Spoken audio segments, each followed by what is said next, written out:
Isang mainit na pagbati ang ating ipinagkakaloob sa ating mga suking tagapakinig sa pagbabalik po ng ating programang Ang Tinig ng Reformasyon sa gabing ito. Magandang gabi sa inyong lahat, mga minamahal na mga kapatid, mga kaibigan at mga kababayan. Akin ding binabati ang ating mga listeners sa Facebook na sa ngayon po ay nakikinig at nanonood dahil naka-live na rin po tayo sa Facebook. At hindi ko man mapapangalanan kayong lahat na mga suki naming tagapakinig dito sa radyo at sa ating programang Ang Tinig ng Reformasyon. Ngunit ako po ay nagagalak na kayo ay laging nandyan, laging sumusubaybay, handang tumanggap ng salita ng Panginoon. Ngayong gabi ay samahan niyo muli ako at tayo ay magpatuloy sa ating ginagawa na Bible Study Series tungkol sa mabuting balita ng kaligtasan. Ngunit bago po tayo magpatuloy ay manalangin po muna tayo. Dakilang Diyos sa kaitasan po ng mga langit, sa gabing ito ay narito po muli kami mag-aaral ng inyong banal na salita. Kaya hinihiling ko na gabayan niyo po ang bawat isa sa amin. Pagpalain ang lahat ng mga nakikinig na sila po ay magkaroon ng mabuting kalusugan at mapayapang pakikinig ng inyong mga salita. Bigyan niyo sila ng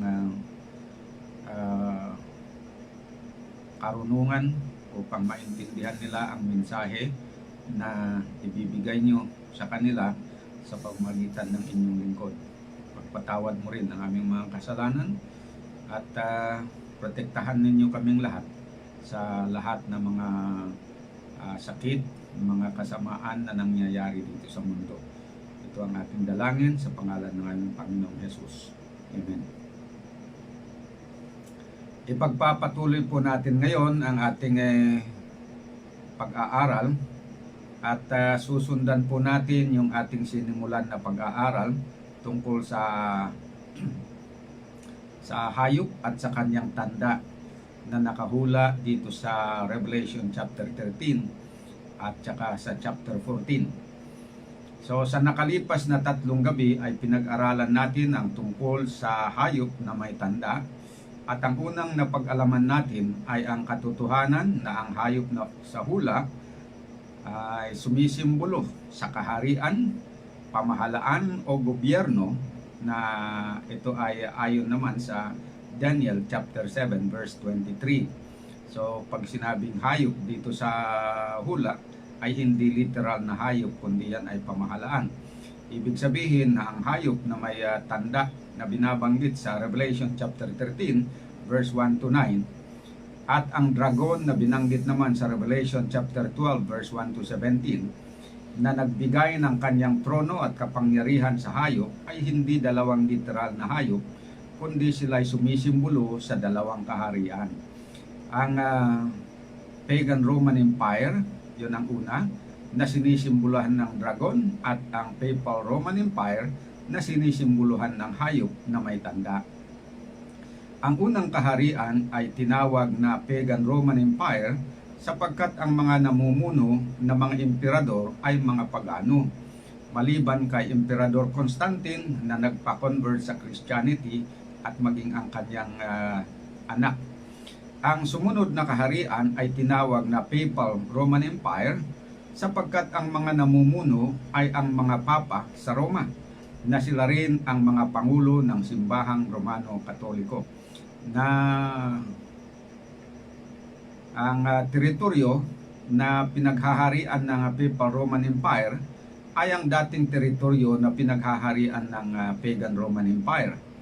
Kaya't kung inyong papansinin, ang dalawang simbolo na ginamit sa dalawang kaharian na ito ay halos magkapareho lang. Dahil ang dragon na binanggit sa Revelation 12 verse 1 to 17 at ang hayop na binanggit sa Revelation chapter 13 verse 1 to 10 ay parehong may 7 ulo, parehong may 10 sungay, at pareho na ang bawat sungay ay may korona. Ayan. Kaya po natin sinisiguro na ang Papal Roman Empire ang sinisimboluhan ng hayop na may tanda ay sapagkat lahat ng 8 mga katangian ng hayop na ibinigay sa hula na pagkakilanlan sa kanya ay nakita ang kaganapan sa Papal Roman Empire na kung tawagin sa ibang salita ay papacy. Ano ang mga pagkakakilanlan na ito na pinag-aralan natin na naganap dito sa papacy? Una, sabi na ibinigay ng dragon o ng Pagan Roman Empire ang kanyang kapangyarihan at ang kanyang trono at dakilang kapamahalaan ayon sa Revelation 13 verse 2. Ibig sabihin na siya ang naging successor ng Pagan Roman Empire. At naganap ito sa papacy, sa Papal Rome, sapagkat siya ang nagiging totoong successor ng Pagan Roman Empire at kinikilala niya ng mga historians. Ikalawa, sabi na siya ay nagtataglay ng political at religious authority ayon sa Revelation chapter 13 verse 1. Ayan, kung ang ibang mga gobyerno o pamahalaan ay purely religious, ito ay kakaiba kasi meron siyang religious aspect. Ayan. At ang papacy ay nagtataglay ng political and religious power, kaya angkop siya doon. Ikatlo, sabi na siya ay magsasalita ng pamumusong laban sa Diyos ayon naman sa Revelation 13 verse 5 and 6. At natupad din ito sa papacy kasi nagsasalita ng pamumusong, at yan napatunayan natin sa nakalipas. Ang ikaapat, sabi na uusigin niya ang mga banal ng Diyos ayon sa Revelation 13 verse 7 first part. At totoo naman na ang papacy ay inusin niya ang mga Kristiyano sa mahabang panahon, at ayon sa kasaysayan, humigit kumulang na 50 million na mga Kristiyano ang kanyang pinatay during the Dark Ages. Yan. And number 5, sabi na siya ay papayagang maghari sa lahat ng angkan, bansa at wika. Ibig sabihin, magiging world power siya. At naganap din ito sa kasaysayan ng papacy. Dahil naghari nga ang papacy sa buong mundo. Okay, and then number 6, sabi na siya ay maghahari sa buong mundo sa loob ng 1,260 years. Ganon kahaba yan. Ayon sa Revelation chapter 13 verse 5 Yung 1,260 years, yun ang katumbas ng 42 months o prophetic months. At nangyari po ito, natupad ito sa papacy dahil naghari siya sa loob ng 1,000, eksakto 1,260 years mula ng 538 hanggang sa 1798. Yung paghahari niya dito, yung paghahari niya sa buong mundo. Puwera na yung sa nakalipas na hindi naman siya naghari sa buong mundo. At saka yung after ng 1798, hindi na siya naghari sa buong mundo. Pero nandyan pa rin siya. Umirap pa rin siya o nag-exist pa rin. Okay. And then ikapito, sabi na siya ay magtatamo ng sugat na ikamamatay o dadalhin sa pagkabilanggo ayon sa Revelation chapter 13 verse 3 and verse 10. At totoo po, nangyari ito dahil nabilanggo si Pope Pius VI noong 1798. Kaya't nasugatan ng papacy ng sugat na ikamamatay. At mula noon ay nawala ang kanyang world ruling power mula noon. At hanggang ngayon hindi pa naibabalik ng lubusan. And ang huli, ikawalo, sabi na ang bilang ng kanyang pangalan ay 666 ayon sa Revelation 13 verse 18. At naganap din ito sa papacy sapagkat ang official title ng Pope na Vicarius Filii ay may numerical value na 666. Okay, so walang ibang kaharian, gobyerno o organisasyon ang nakaganap sa 8 katangian ng hayop na ito maliban sa Papal Rome. Lahat ng mga katangian na pagkakilanlan sa hayop na may tanda ay nakita po natin sa papacy.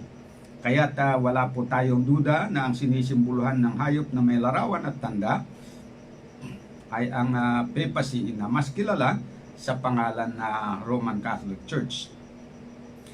Ngayon at alam na natin na ang sinisimboluhan ng hayop na may larawan at tanda ay ang Romano Katoliko, madali na lang natin unawain ang ibang bahagi ng hula.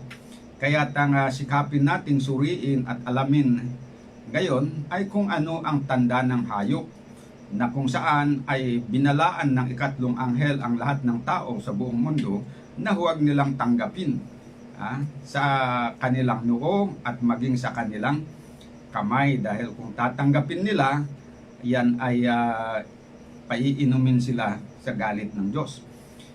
Ngunit bago natin alamin ang tanda ng hayop, ay nais kong maunawaan muna natin kung ano ang issue sa likod ng tanda ng hayop na ito.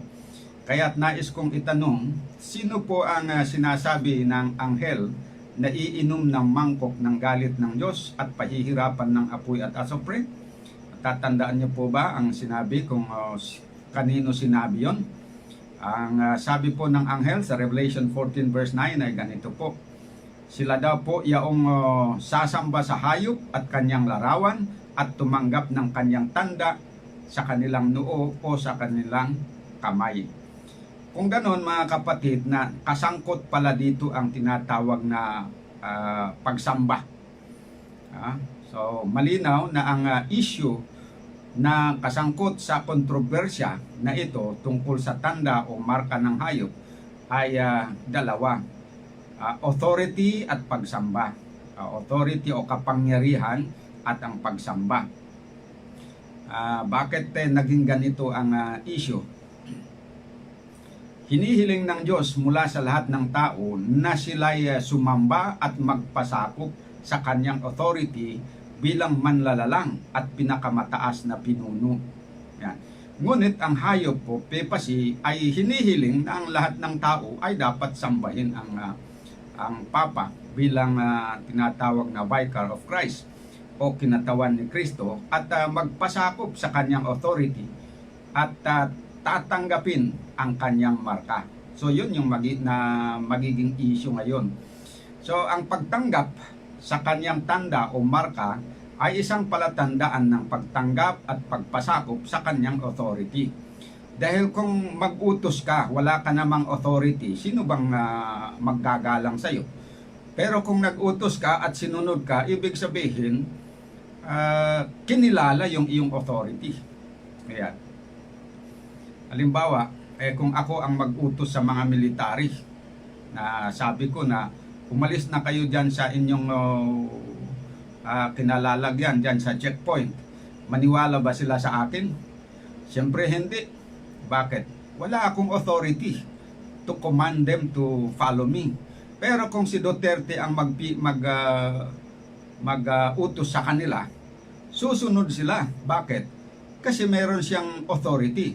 At ang pagsunod ng mga sundalo sa utos niya ay nagpapahiwatig na sila ay nagpapasakop doon sa kanyang authority, at kinikilala nila na si Duterte ay merong authority over them. Yan po yung issue dito. Kaya kung makikita natin ang issue, sabi ng hayop na dapat siya ay sambahin at tanggapin yung kanyang tanda. Pag kinikilala mo na siya ay may authority to dictate you o to command you, syempre susunod ka. At yung pagsunod mo na yon, that is an acknowledgement on your part na kinikilala mo at sumusuko ka o kaya iginagalang mo yung kanyang kapangyarihan. Yan ang issue, mga kapatid. So, nangangahulugan na ang tanda o marka ng hayop ay isang bagay na nagpapahayag ng paghihimagsik at pagsalungat sa authority ng Diyos bilang manlalalang, at sa halip ay mas pinarangalan ang authority ng tao. Yan po yan. Kasi kung walang involved dito na authority, walang anuman, hindi magagalit ang Panginoon. Ayan. So basahin uli natin ang babala ng ikatlong anghel upang malinaw nating makita na ang issue na kasangkot sa kontrobersyang ito ay tungkol talaga sa worship and authority, sa pagitan ng authority ng Diyos at authority ng tao. Okay. Revelation 14 verse 9 and 10, ganito ang pagkasabi. At ang ibang anghel, ang pangatlo, ay sumunod sa kanila na nagsasabi ng malakas na tinig, kung ang sino man ay sumasamba sa hayop at sa kanyang larawan at tumanggap ng tanda sa kanyang noo o sa kanyang kamay, ay iinom din naman siya ng alak ng kagalitan ng Diyos na hahandang walang halo sa inuman ng kanyang kagalitan, at siya ay pahihirapan ng apoy at asupre sa harapan ng mga banal na anghel at sa harapan ng kordero.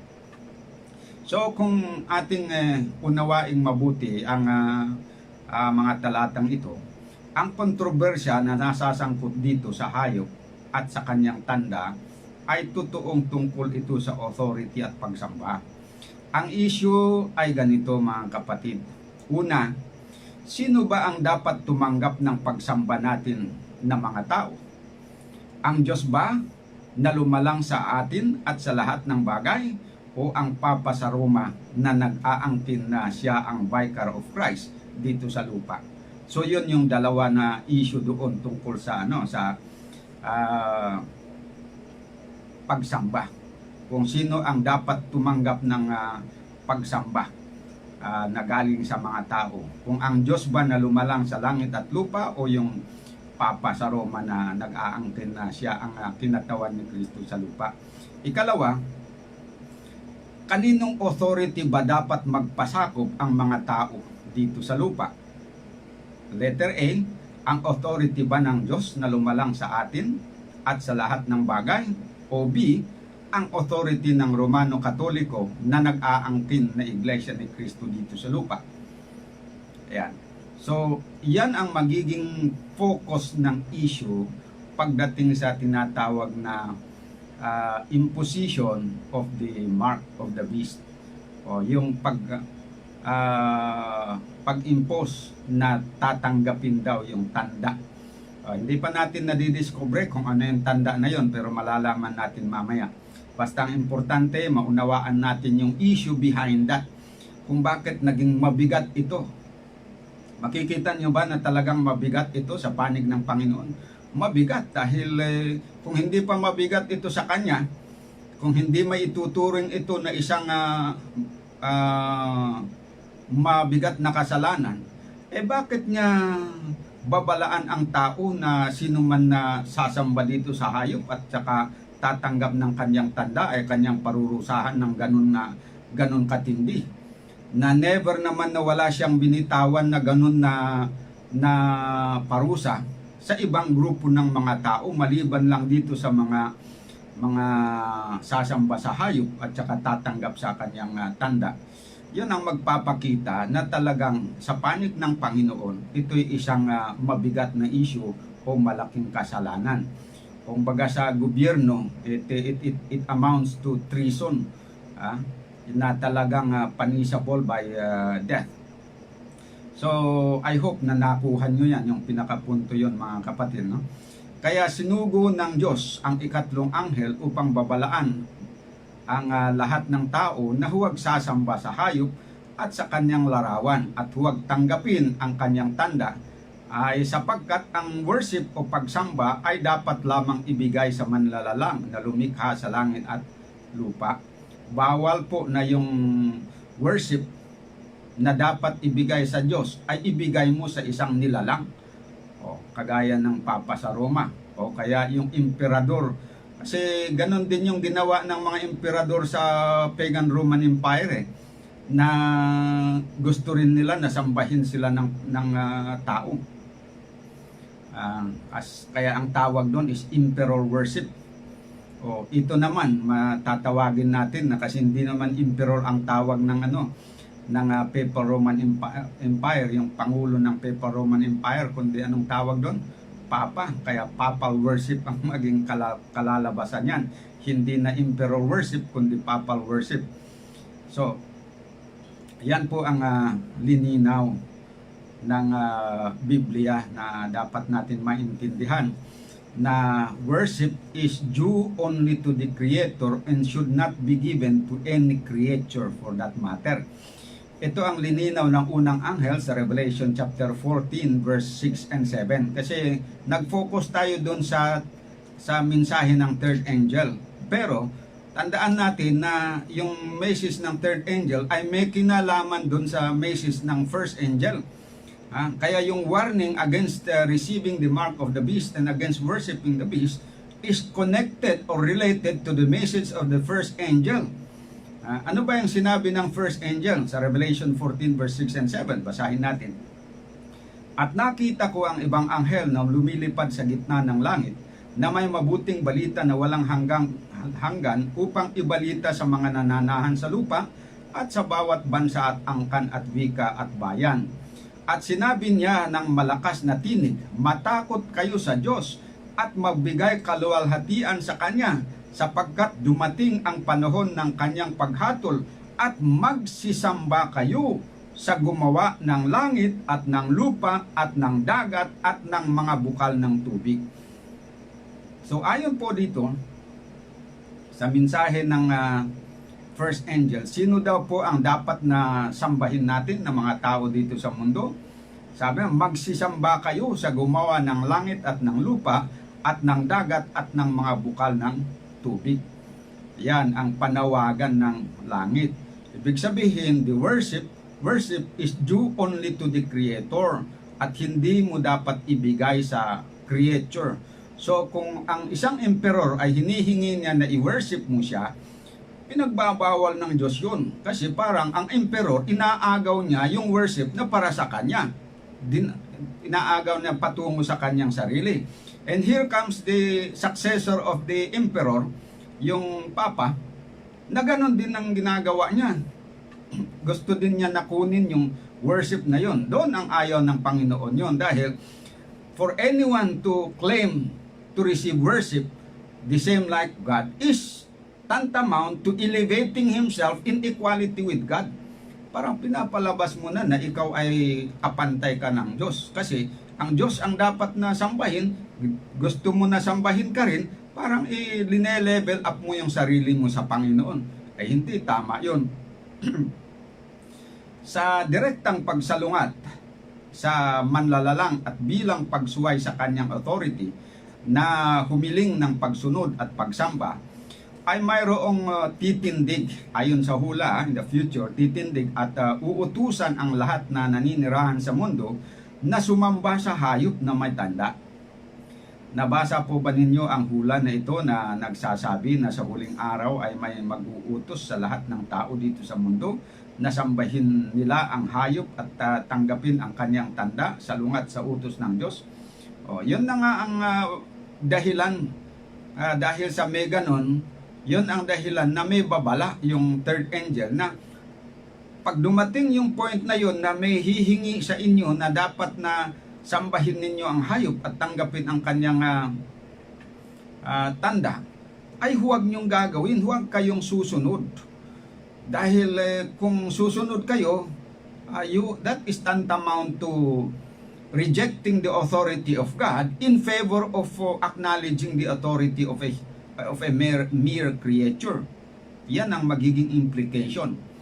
Kaya bawal po yun. Basahin natin ang Revelation 13 verse 11 to 16 dahil narito yung hulay na merong titindig na iuutos sa buong mundo na sasambahin yung hayop at tanggapin ang kanyang tanda. Hindi pa po nangyayari itong particular na hula na ito, pero in the near future mangyayari po yan. Basahin natin. At nakita ko ang ibang hayop na umahon sa lupa at may dalawang sungay na katulad ng isang kordero at siya'y nagsasalita gaya ng dragon. At kanyang isinasagawa ang buong kapamahalaan ng unang hayop sa kanyang paningin. At pinasamba niya ang lupa at ang nananahan dito sa unang hayop. Yung unang hayop na tinutukoy dito ay yung hayop na may tanda. Okay. Na gumaling ang sugat na ikamamatay. Okay. So, mangyayari ito, ang time frame nito mga kapatid, mangyayari dito na mag-uutos daw itong isang hayop na ito na dalawang sungay na sasambihin yung hayop na may tanda. Mangyayari ito kapag gumaling ang sugat na ikamamatay. Yan, tandaan ninyo yan. Mangyayari lamang ito kapag yung sugat ng papasi na ikamamatay, yung nangyari ba sa kanya na na-loss niya yung kanyang power noong 1798, kaya nasugatan siya.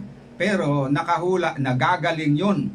So pag gumaling na siya, ibig sabihin magbabalik na siya doon sa dating kapangyarihan niya na magiging world ruler. Doon na mangyayari na itong itong hayop na ito na may dalawang sungay ay iuutos niya na sambahin siya. Yan. Verse 13, at siya'y gumawa ng mga dakilang tanda na anupat nakapagpapababa ng kahit apoy mula sa langit hanggang sa lupa sa paningin ng mga tao. At nadaya niya ang mga nananahan sa lupa dahil sa mga tanda na kanya'y ipinagkaloob na magawa sa paningin ng hayop na sinasabi sa mga nananahan sa lupa na dapat silang gumawa ng isang larawan ng hayop. Ayan. Na mayroong sugat at tabak at nabuhay o gumaling. Ayan. So, ayan ang gagawin ng hayop na ito. Tuloy natin. At siya'y pinagkaloobang makapagbigay ng hininga sa larawan ng hayop upang ang larawan ng hayop ay makapangusap at maipapatay naman ang lahat ng hindi sumasamba sa larawan ng hayop. At ang lahat, maliliit at malalaki at mayayaman at mga dukha at mga laya at mga alipin ay pinagbigyan ng isang tanda sa kanilang kanang kamay o sa noo. Yan. So tandaan natin ito mga kapatid, ito ang paglilinaw natin. May dalawang hayop na pinag-aralan natin sa nakalipas. Ang una ay ang dragon na nabanggit sa Revelation 12 verse 1 to 17 na nakita natin na ito ay sumisimbolo sa pagan Roman Empire. Ang ikalawa ay ang hayop sa Revelation 13 verse 1 to 10 na may larawan at tanda na sumisimbolo naman sa papacy o Romano Katoliko. At dito sa ating nabasa sa Revelation 13 verse 11 to 16 ay may isa na namang hayop na may dalawang sungay na sa una ay parang kordero ngunit sa bandang huli ay nagsasalita ng parang dragon. Hindi pa natin pinag-aralan ang tungkol sa hayop na ito na may dalawang sungay, ngunit advance ko nang sabihin sa inyo na ito ay sumisimbolo sa gobyerno ng Amerika. Doon sa na ang dalawang sungay ay kumakatawan doon sa dalawang partido na ng Amerika, Democratic at Democratic Party at saka yung sa Republican Party. At ayon sa hula, ang hayop na ito ang gagawa ng larawan ng Romano Katoliko at siya ang mag-uutos sa mga tao sa buong mundo na nasasamba sila sa Papa ng Roma at tanggapin ang marka ng Romano Katoliko. Ganun po ang takbo ng ang hula, mga kapatid. At aabangan natin yan dahil nangyari na yung mga nakalipas, mangyayari uli yan. Ang utos na ito na gagawin ng Amerika ay salungat sa utos ng unang anghel na ang dapat sambahin ng mga tao sa buong mundo ay ang lumalang sa langit at lupa. Bakit salungat doon? Kasi ang pinapasamba niya ay yung hayop na una na pinangungunahan ng Papa. Mga nilalang yan Kahit pa yung Papa na nilalang din yan hindi dapat na sambahin. Igalang bilang Pangulo pero yung sambahin mo ay hindi pwede yon. Kaya ang mangyayari ay mahaharap ang lahat ng tao sa mundo sa dalawang magkasalungat na utos. Ang una ay ang utos ng unang anghel sa Revelation 14:6 and 7 na ang Diyos na lumalang sa langit at lupa ang dapat sambahin ng lahat ng tao sa buong mundo. At ang ikalawa ay ang utos ng Amerika na sinisimboluhan ng hayop na may dalawang sungay na sambahin ang Papa sa Roma at tanggapin ang tanda ng Romano Katoliko. Ayan po yung dalawang utos na magkasalungat. At doon po ngayon masusubok ang loyalty ng mga tao. Kanino ba nila ibinibigay ang kanilang loyalty? Kanino bang authority ang mas kanilang saan ba sila nagpapasakop? Sa authority ng Panginoon na lumalang sa langit o sa authority ng Papa sa Roma? Yan. At kanino ba nila ibigay ang kanilang pagsamba? Sa Diyos ba na lumalang o doon sa tao na nilalang ng Diyos? Ayan po ang mangyayari. Yun ang pagpipilian ng tao. At yun ang pinaka-issue dito sa tanda na ito. Na malalaman natin mamaya-maya lang. Ang Amerika ay magbabala ayon sa Revelation 13 verse 15 and 17 na sino mang hindi sasamba sa Papa ng Roma at hindi tatanggap ng kanyang tanda ay hindi makakabili at hindi makakabenta. At kung hindi pa talaga susunod ay kanyang ipapapatay.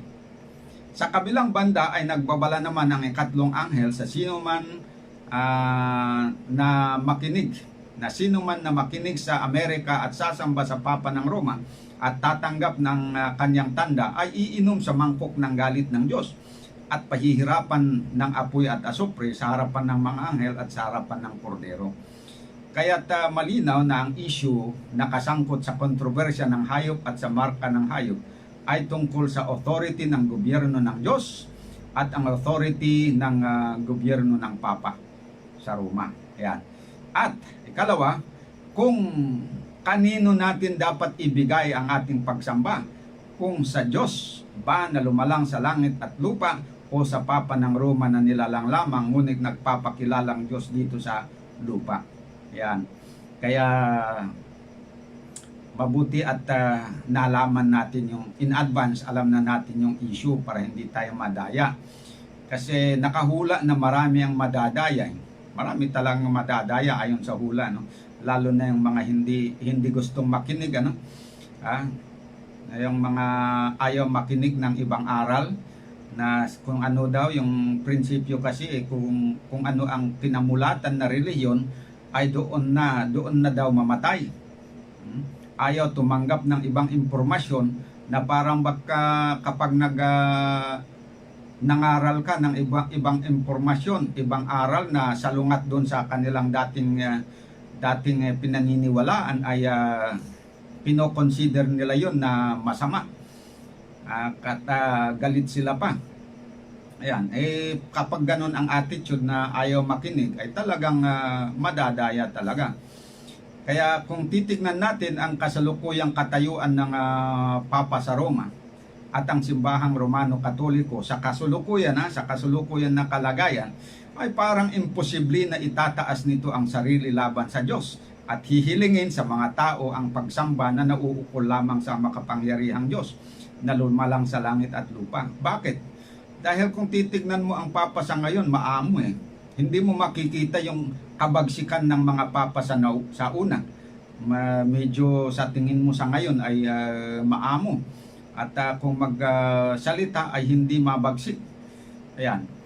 At saka hindi naman siya kasing arugante nung araw. Marami siyang ginagawang mga kawang gawa. At saka maraming mga mabubuting accomplishment na nakikita natin sa ngayon. Kaya't hindi nakapagtataka na kapag ito'y sinasabi natin, pinapaliwanag itong hula na ito, ay marami ang medyo hindi maniniwala na ang tingin nila hindi mangyayari. Pero hindi po magkakamali ang hula. Naihula na yan sapagkat nakita ng Diyos na talagang ganun nga ang mangyayari. At maaring sabihin natin na imposibleng mangyari sa ngayon, pero hindi po imposible na mangyayari, kundi talagang mangyayari. Bakit po? Sapagkat nagawa na niya ito sa kanyang nakaraang kasaysayan.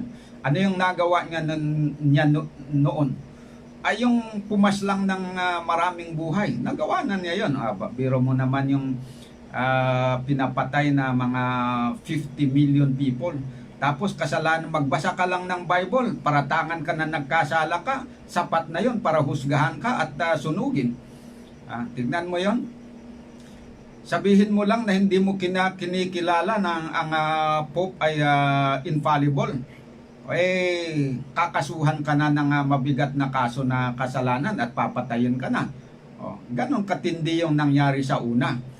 Although sa ngayon, wala naman na ngayon, may malaking pagbabago. Pero yan ay resulta ng pagkawala ng kanyang kapangyarihan. Nawalan na kasi siya ng kapangyarihan. Yung kapangyarihan niya na political to rule the world, nawala na. Pero nanatili pa rin yung kanyang religious power. Pero with only a religious power, without political power, gusto man niyang mag-usigin ang mga tao, wala siyang kapangyarihan. Kasi hindi naman susunod yung mga sundalo. But once na na-restore sa kanya yung political power na yon, gagamitin niya ang mga sundalo para mi-implement yung kanyang kagustuhan. Tulad ng kanyang ginawa noong Dark Ages. Kaya hindi makakakilos ngayon dahil wala pa siya noon. Nakapangyarihan na yon. Katulad ng mga parisyo noong araw na 'di ba, gusto nilang patayin si Jesus, pero hindi nila magawa-gawa na patayin siya kasi wala silang civil power to put someone to death. Only the Roman Empire has that authority. Kaya ang ginawa nila, isinumbong nila doon sa kinauukulan, sa civil power, at doon pinilit nila yung civil power na hatulan si Kristo. Nag-yield naman kasi mahina din yung political power na yon. Gusto niyang makuha ang suporta ng mga Hudyo. Pumayag na husgahan ng kamatayan si Kristo. Okay, so ganon din po ang mangyayari sa susunod na mga panahon. Bakit nasasabi natin na mangyayari talaga yon? Ito ay dahil doon sa trono ng Vatican sa Roma ay nakaupo ang isang tao. Although tao lang din nakapakatulad natin, siya ay tinawag na Papa, pero kakaiba ang kanyang ugali. Na ayon po sa sabi ni Pablo sa 2 Thessalonians 2 verse 3 and 4, ay sumasalangsang at nagmamataas ng kanyang sarili laban sa lahat na tinawag na Diyos o sinasamba, anupat siya ay naupo sa templo ng Diyos na siya ay nagtatanyag sa kanyang sarili na tulad sa Diyos. Ayan. Pero sinasabi ko na sa inyo na itong na-describe dito na ugali, nakita na yon ang ugali ng Papa nung araw. Pero hindi natin nakikita itong ugali sa presente na Papa. Pero darating ang panahon na may papalit dyan. Halimbawa, kung hindi mangyayari dito sa presente na Papa, merong papalit yan na Papa na iba ang kanyang espiritu, magtataglay ng espiritu na tulad ng mga papa sa una na mababagsik, na walang awang pumatay. Ayan.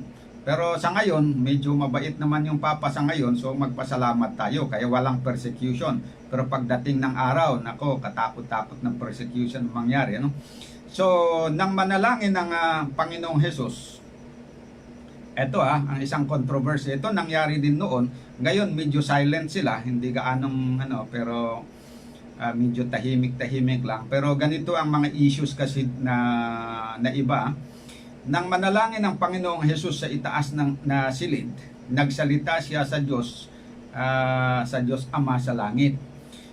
Nung siya nagpray doon sa upper room, gumamit siya ng isang magalang na salita o termino na isang beses lamang ginamit sa banal na kasulatan. Alam niyo po ba kung ano yung salita na yon na minsan lang binitiwan o nakasulat dito sa Biblia, pero napakagalang na para lang sana sa Diyos yan? Yung sabi ni Jesus na Holy Father. Nung inadresan niya ang Ama, sabi niya Holy Father o banal na Ama. Na ito ay mababasa lamang sa John chapter 17 verse 11. Alam niyo po ba itong napakasagradong titulo na ito ng Diyos? Ngayon po, narito dumating ang mga papa. Hindi naman yung original pero may dumating na mga papa na gusto nila na sila ay tawagin na papa. Actually, ang mga pangulo noong araw, hindi naman tinatawag yan na papa. Sa panahon ng mga apostol, hindi naman tinatawag si Pedro na papa o pope. Wala po yan. Bishop, yes, mababasa natin si Pedro ay tinawag na bishop o elder, kasi ang word na bishop means elder. O apostle, o yan, tinawag siya. Pero yung tawagin siya na pope o papa, ay never yan na ginamit ng mga pangulo ng Kristyanismo noong araw. Pero dumating ang panahon na itong mga nagiging leader na doon, tinawag na sila na papa. And in the beginning, yung mga obispo, marami ang tinatawag na papa. Pero later on, yung obispo doon sa Roma ay kinuha niya yung title, ginawa niyang exclusive na para sa kanya, na hindi na pinagbawal na nagamitin yung salitang papa ng ibang mga bishop. Inangkin niya yung titulo na yon, yung papa, na para lang sa kanyang sarili at saka sa kanyang mga successors hanggang ngayon. Yun ang dahilan kung bakit yung pangalan na pope o papa ay hindi ginagamit ng ibang mga obispo. Kasi yun nga, inangkin nga ng obispo do sa Roma na sa kanya lang daw yon na titulo pwedeng i-apply. Pero ito yung papa na ito, this is equivalent to yung natawag na father, Holy Father. Kaya sa bagay, yung pope, siya lang gumagamit, yung ibang mga ordinaryong pari, mga obispo, hindi nila ginagamit. Pero yung version na father, ginagamit din ng maraming mga obispo at saka mga paris priest. So, inaangkin kasi nitong papa, yung obispo sa Roma, na siya ay vicar of Christ o kinatawan ni Christ at inuutos sa lahat ng tao na tawagin siyang banal na Ama. Yan, Holy Father. Na siyang title na nauukol lamang sana sa Diyos sa langit. Kaya nga, etong si Pope Leo XIII ay kilala dahil sa kanyang sinabi, binitiwang salita na sa wikang English ay sabi niya, "We hold upon this earth the place of God Almighty."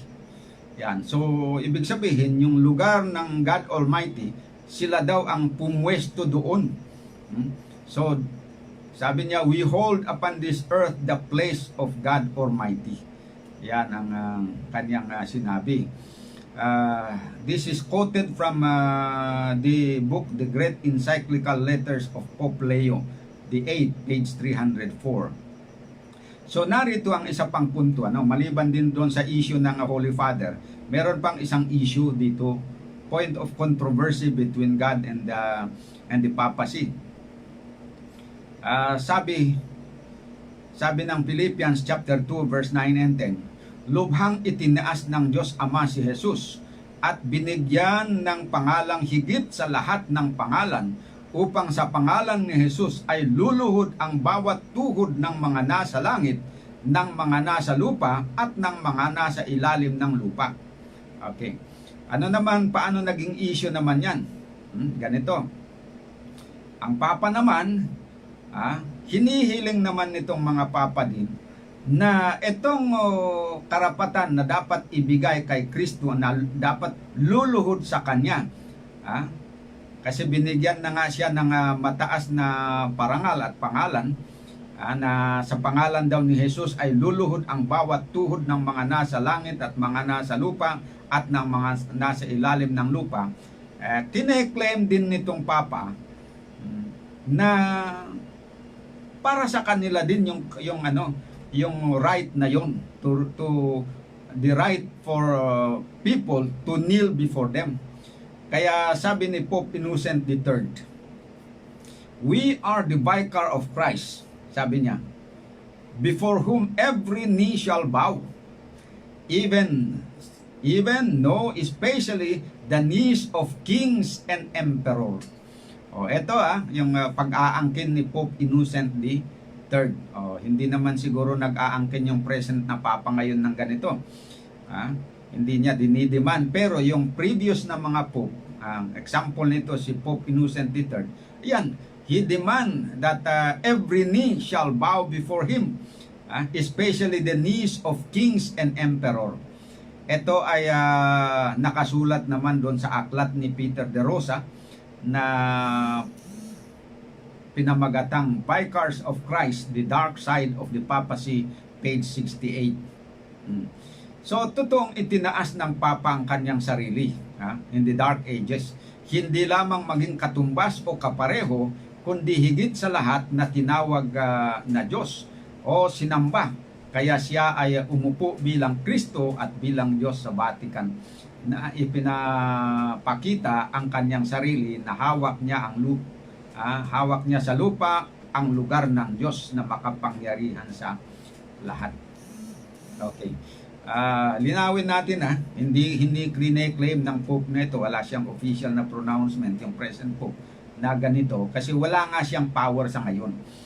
Pero pagka naibalik, sabi ko nga, pag naibalik na sa kanya yung kanilang inaasam na maibalik sa kanila yung kapangyarihan na nawala mula noong 1798, ay mangyayari po yan.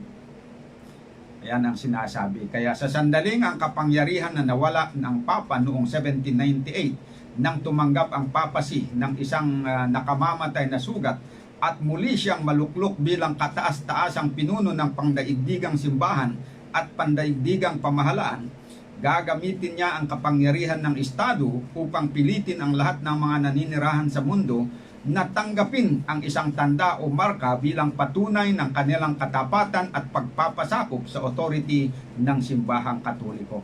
Kaya, tulad ng nangyari sa Dark Ages, ang lahat na maglakas loob na tumanggi na yumuko sa harap ng Papa ay hahatulan bilang isang heretic o erehe.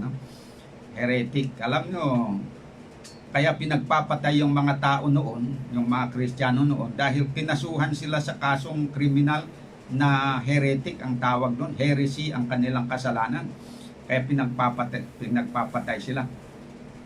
Kaya ang kakilakilabot na pag-uusig na nangyari noong panahon ng Middle Ages ay muling maisasagawa once na naibalik, na nakamtan ng papacy ang kapangyarihan na dating hawak niya noon. Ayan.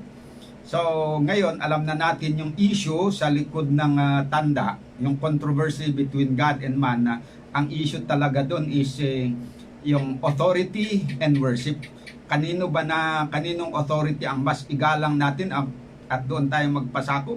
Ang authority ba ng Diyos o authority ng papacy? At doon sa pagsamba, sino ba ang dapat nating sambahin? Yung lumalang sa langit at lupa o yung nilalang na papa o gobyerno ng papacy? Ayan po. Ngayon at malinaw na, so dadako na tayo dito sa pagtuklas kung ano yung tinatawag na tanda ng hayop. Sa Bible, hindi naman sinabi kung ano yung tanda na yon. Sinabi lang na merong gagawin na tanda, tapos ipatatanggap, tanda o marka, na ipatatanggap sa mga tao na dapat tanggapin nila yon. Pero tandaan natin na yung tanda na ito, it must have something to do with authority.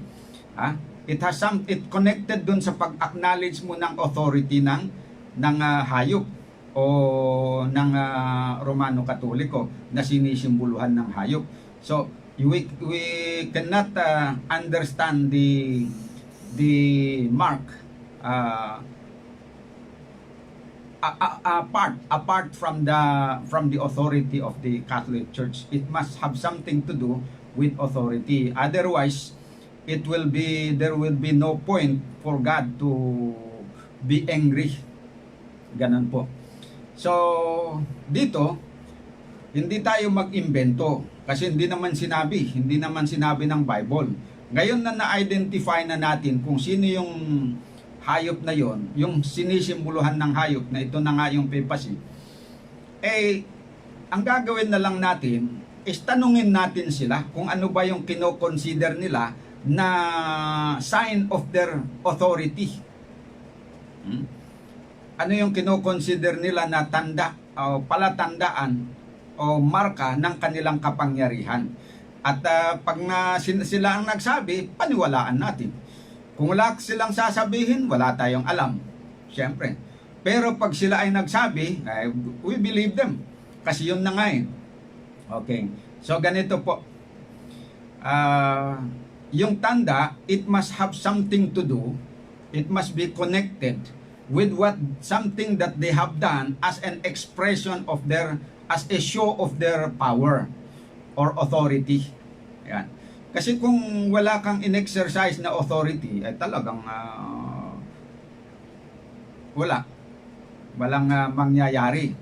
Pero sila po ay meron kasing ginawa na, ang tawag doon, ginawa na based sa kanilang authority, na ginawa daw nila yon as a sign that they have of their claim that they have authority to do it.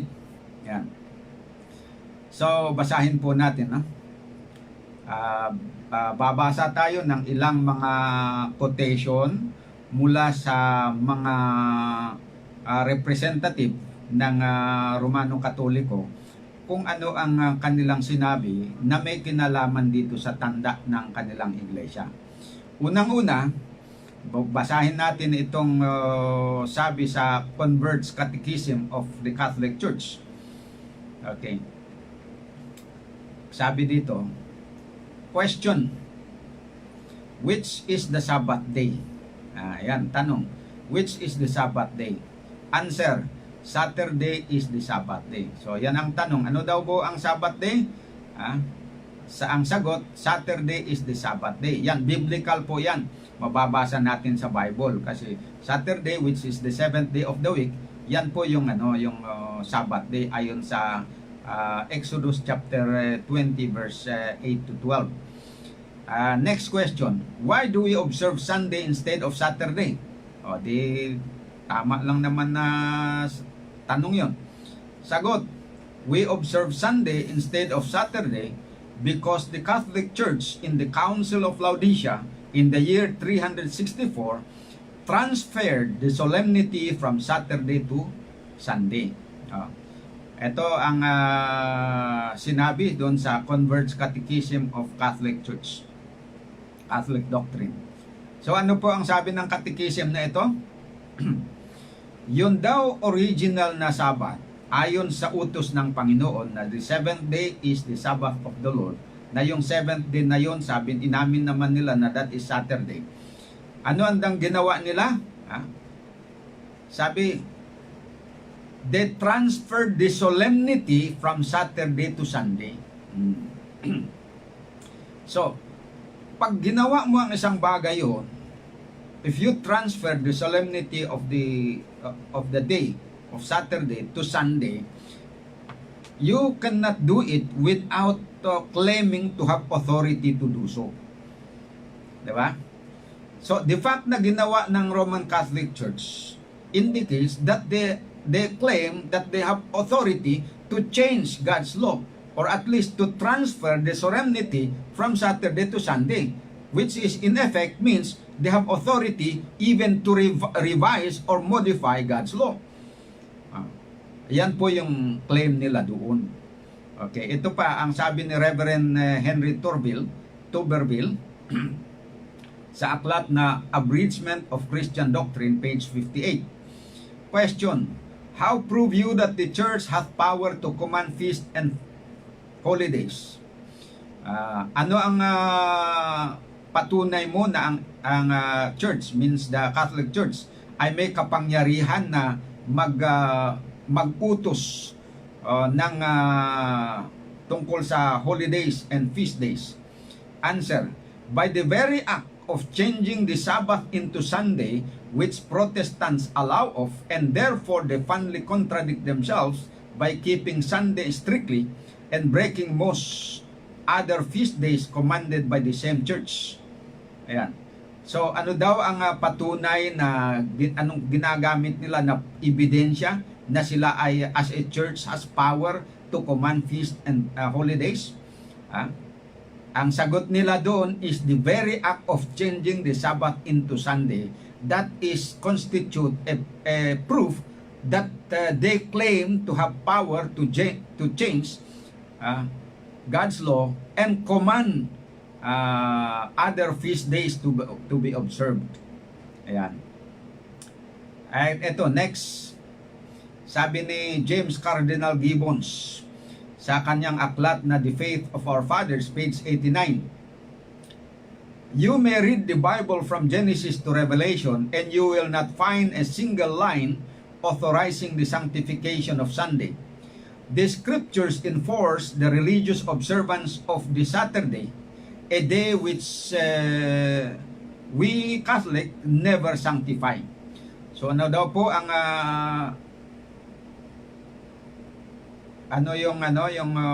sinabi dito?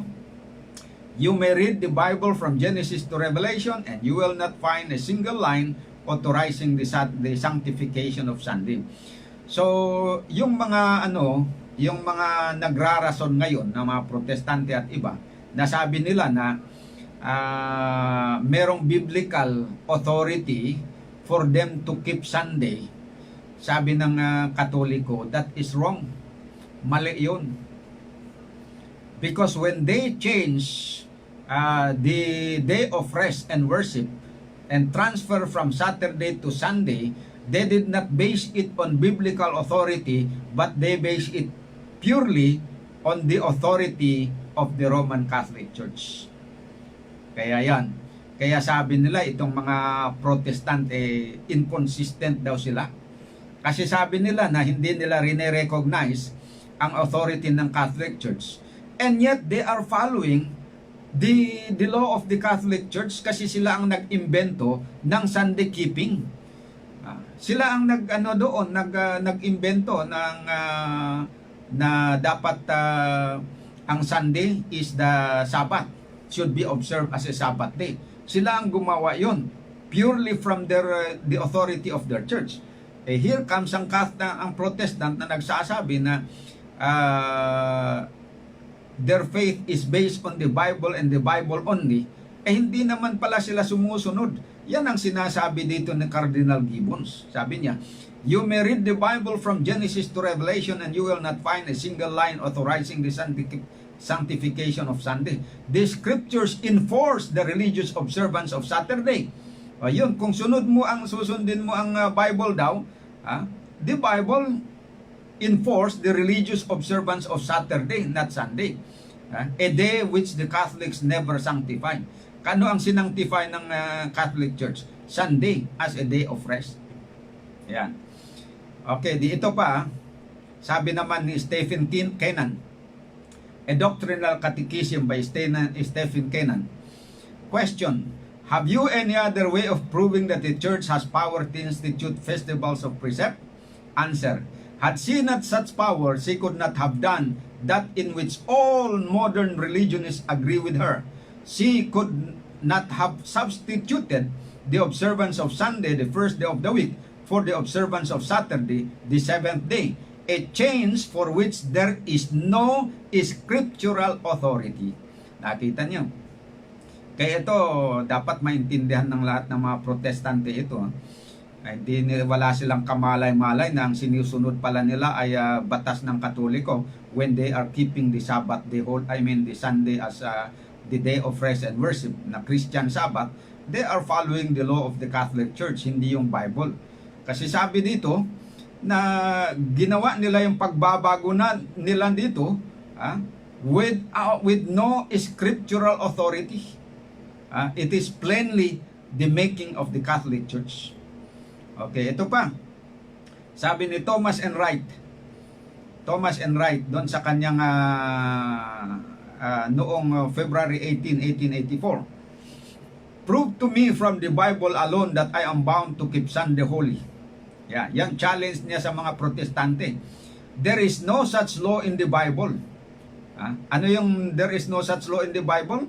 There is no such law that states that we should keep Sunday holy. Wala daw yun sa Bible. It is a law of the Holy Catholic Church alone. Tandaan nyo yan, It is a law of the Holy Catholic Church alone, not from the Bible. The Bible says, ano yung sabi ng Bible? The Bible says, remember the Sabbath day to keep it holy. The Catholic says, no, by my divine power, I abolish the Sabbath day and command you to keep holy the first day of the week. And lo, the entire civilized world bows down in reverent obedience to the command of the Holy Catholic Church. Nakita nyo na yung dalawa. Ang command ng Panginoon, remember the Sabbath day to keep it holy. And that Sabbath day is Saturday. At dumating ngayon ang Catholic Church, sabi nga, the Catholic Church says, no, by my power, I abolish the Sabbath day and command you to keep holy the first day of the week. Ayan. So, anong authority ng Panginoon para i-command niya ang mga tao to keep holy the seventh day of the week?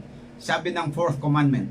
Ang authority niya, because in 6 days, sabi niya, I have made the heaven and the earth and the things that are in and rested on the Sabbath day. Therefore, God sanctified the seventh day and set it apart. Okay, yun ang authority niya. Bakit sinasabi niya na He has authority to command His creatures to keep holy the seventh day? Kasi siya nga yung gumawa sa langit at lupa in 6 days and rested the Sabbath day. So yung authority niya doon is based on His being the creator. Ito naman, yung Catholic Church, dumating, sabi niya, I have power to abolish the Sabbath day and command you to keep holy the first day of the week. So ngayon, kung ginawa ng Catholic Church yun, that means na parang sinasabi nila na meron siyang mas mataas na kapangyarihan kaysa sa Diyos. Kasi kung parehas, halimbawa, equal power, halimbawa sa government, sabi nila yung executive, yung tatlo, executive, legislative, at saka judiciary. Sabi doon na they have equal powers.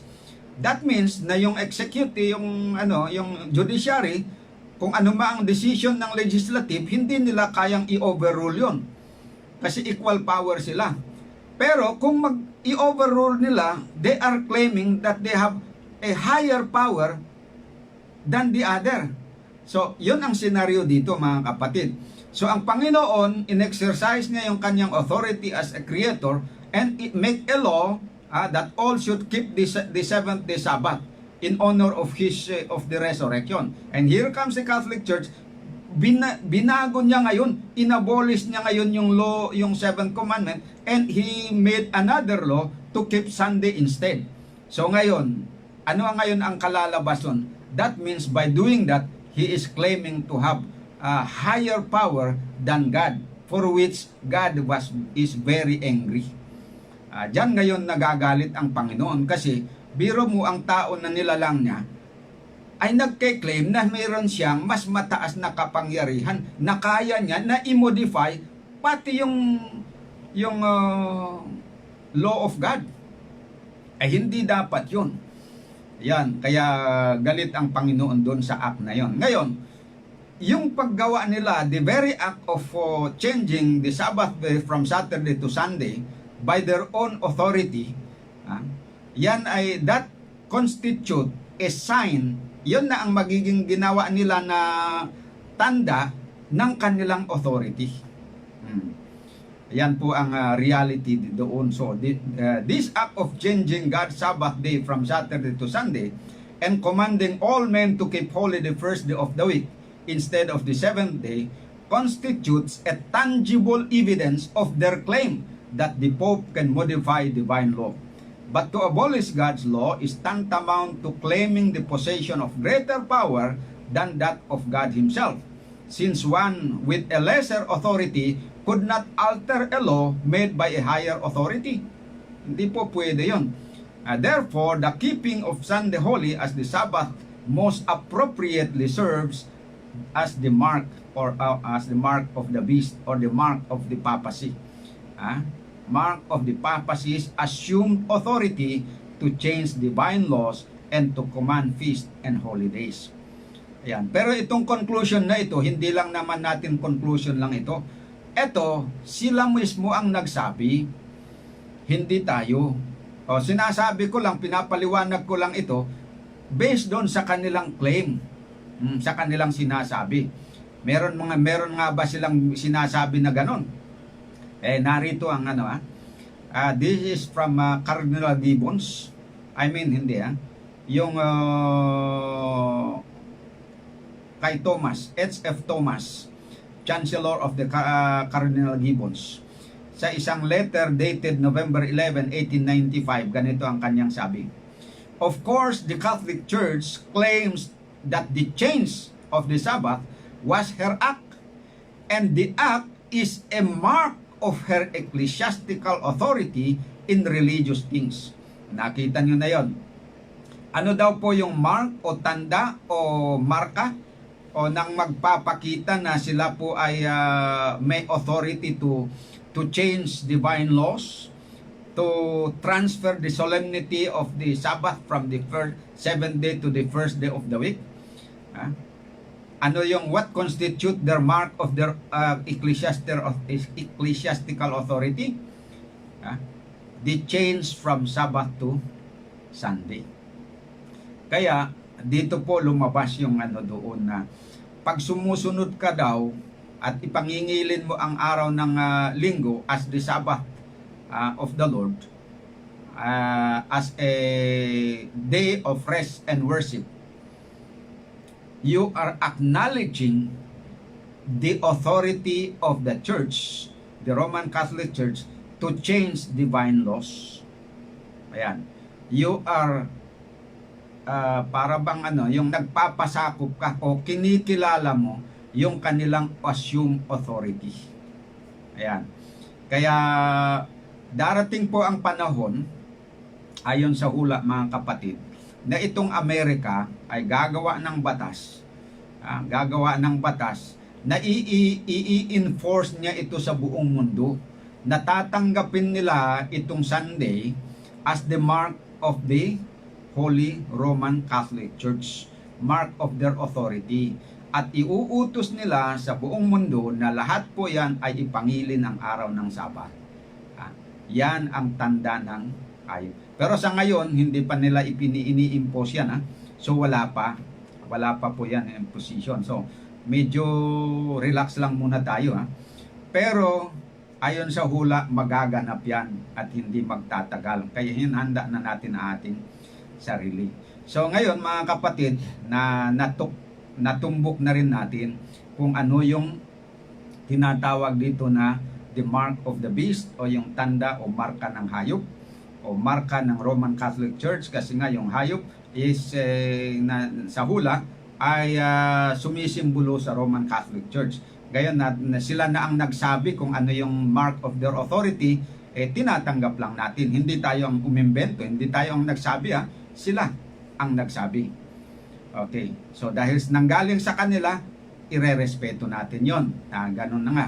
Pero pag pagdating ng panahon na gusto nilang ipatupad yon, na ipatanggap sa atin, tanggapin natin sa ating noo at sa ating kamay, ibig sabihin ipasusunod nila sa atin, ipilit nila sa lahat ng bansa, kahit hindi makatoliko ka man o hindi, kailangan sumunod ka, ay doon na tayo hindi dapat na sumunod. Sa ngayon, hindi pa nila ginagawa yon, sila-sila lang. They impose that only to their own flock. Pero hindi nila ini-impose yan sa ibang mga reliyon. Hindi pa nila ginagawa yan ngayon. Pero darating, sabi ko nga, darating ang panahon na gagamitin nila ang puwersa ng Estado para i-implement. Pag nagiging yung batas ng iglesia na ito ay ginawa nilang batas ng gobyerno, doon na. Pag batas na ng gobyerno kasi, i-impose nila yun sa lahat ng relihiyon. Kasi ano na yon, batas, nagiging batas ng Estado yon. O so i-impose nila sa lahat yon. Well, anumang relihiyon ka, ay pasusundin ka.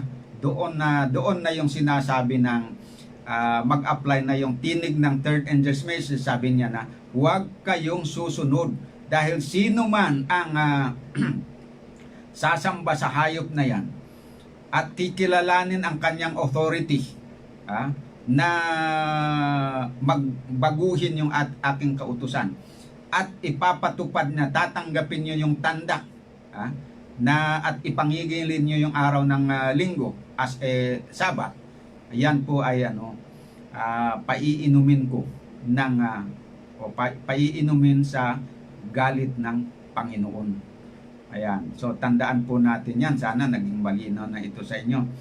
I hope na nilinaw ko ang punto na ito para sa susunod po. Kung darating ito, hindi ko alam kung mangyayari sa ating panahon o sa panahon ng susunod na henerasyon. Pero sa pulso po ng iba ay mukhang malapit na. Mukhang malapit niya dahil sa world crisis. Pero hindi pa rin natin alam kung kailan mangyayari. So magpasalamat lang tayo ngayon na medyo mapayapa pa, hindi pa mabagsik ang Roman Catholic Church, hindi pa na ibabalik sa kanya yung kapangyarihan na tulad ng hawak niya noon, kaya mapayapa pa tayo. Pero once na mangyayari na may babalik sa kanya yan, babalik na naman yung pagiging malupit niya. At yon ang paghahandaan po natin mga kapatid. So maraming salamat po sa inyong pakikinig. At itutuloy po natin na tatalakayin sa susunod yung ibang anggulo pa ng issue kasi kinakailangan na malinaw talaga ito sa atin para pagdating ng araw ay wala nang sisihan. Tayo po ay manalangin. Dakilang Diyos, sa kaitaasan po ng mga langit, kami nagpapasalamat sa paglilinaw inyong ginawa tungkol po doon sa pagtumbok kung sino talaga itong hayop na nahuhula na may tanda. At ngayon nalaman namin na ito ay tumutukoy sa papacy at tungkol naman po doon sa kanyang tanda ng kanyang kapangyarihan na magbago ng kautusan ninyo at mag-impose ng batas about rest and feast days. At nalaman namin na yun pala ang Sunday keeping. Ito ang kanilang sinasabi na tanda daw ng kanilang kapangyarihan o ecclesiastical power. Kaya ngayon at naging malinaw, tulungan niyo po ang bawat isa sa amin na sana'y huwag na po kaming magpalinlang. Ngayon pa lang na habang hindi pa kami pinipwersa ay sana'y masanay na kami na huwag sumunod para pagdating ng panahon ay naipipilit na nila ay nakahanda na kami na hindi magpasako. Nang sa ganon ay maiwasan namin ang pitong salot na nakaantabay sa mga tao na sasamba sa hayop at tatanggap sa kanyang tanda. Ito ang aking dalangin, hindi lamang sa akin at sa aking pamilya, kundi para po sa lahat ng aking mga kapatid sa simbahan at sa lahat ng ating mga kaibigan at mga kababayan na nakikinig sa aming programa ngayon. Ito ang aking dalangin sa pangalan ng Panginoong Jesus. Amen. Okay, magandang gabi po sa inyo. Salamat sa inyong patuloy na pakikinig. Ulitin ko, nasagot ko na yung mga katanungan na galing sa mga kapatid. Kung meron pa pong ibang mga tanong ninyo, ay pwede po kayong magtanong dito po sa ating numero sa radyo, 0936-342-9428. Ulitin ko, 0936-342-9428. Diyan po kayo mag-text at sabihin niyo kung meron kayong katanungan na nais linawin na may kinalaman dito sa ating pinag-aaralan o kaya sa mga previous lessons natin o sa ibang mga bagay na hindi nyo pa naintindihan. Para doon sa nagtatanong tungkol doon sa tribulation ay sa susunod po isasama ko sa ating series yung tungkol doon. Mapapag-aralan din natin sa susunod. Maraming salamat at good night sa inyong lahat.